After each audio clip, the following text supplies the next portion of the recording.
শুধু শিশু নয়, প্রতিটি মানুষের সবথেকে বড় চাহিদার নাম হলো সেলফ এস্টিম, অর্থাৎ নিজের সম্পর্কে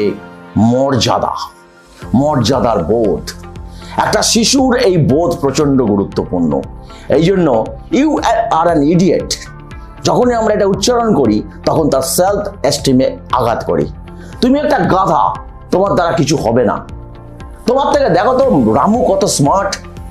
আমরা এই ধরনের কথাগুলো বলে একটা শিশুর এস্টিমে আঘাত করি এবং তার সেলফ এস্টিম তৈরি করার ক্ষেত্রে তাকে আমরা নেগেটিভলি ট্রিট করে তাকে আমরা ক্ষতিগ্রস্ত করে তুলি, তার মানসিকতায় আমরা আঘাত সৃষ্টি করি।